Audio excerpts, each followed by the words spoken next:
Okay, so one of the most important parts about setting up your helicopter is making sure your servo arms are level. To do this, you use sub trims.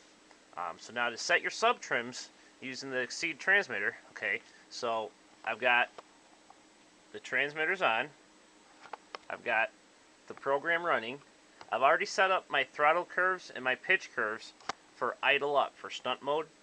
So now what I need to do is I got the throttle at mid stick, and this is where you need to make sure that your servo arms are level. So what you're going to do is, if they're not level on your program, go ahead and open up the sub trim menu, okay, and depending on what channel you need to adjust the sub trim for, you can go from negative 120 all the way up to positive 120. So if you've got to put in like negative 70, like so for mine, channel 1, the aileron servo, is negative 70, sub trim makes the servo arm completely level.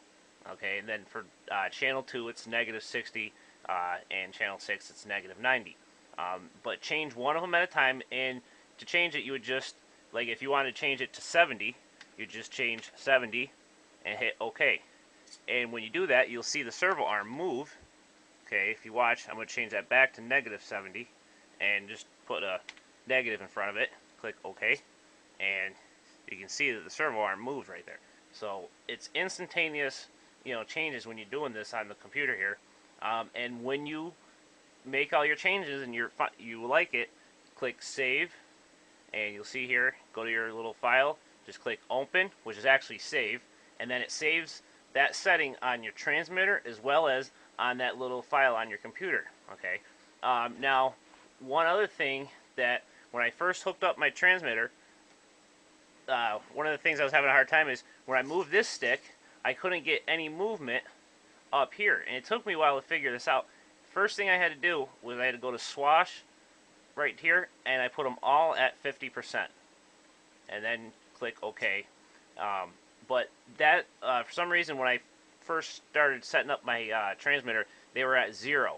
So they weren't moving, the servos weren't moving because the settings here in the transmitter told them not to move.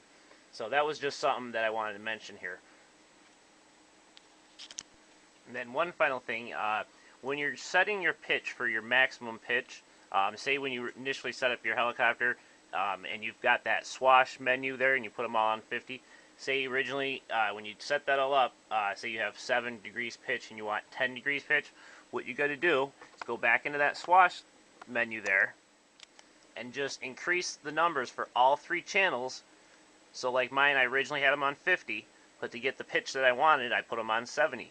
And again, you have to change that. They have to be the same for all of the channel. All 3 have to be the same.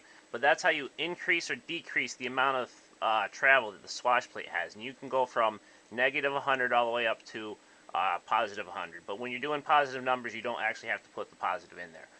But then just click OK after that. And always remember, when you're done making all these changes on there, click Save. Click on the little file there. Click Open, which again, that means save. And that saves it in your transmitter and whatnot, as well as your computer. So now you can just go ahead and unplug the helicopter, close out the program, and shut your transmitter off. But those are just some basics.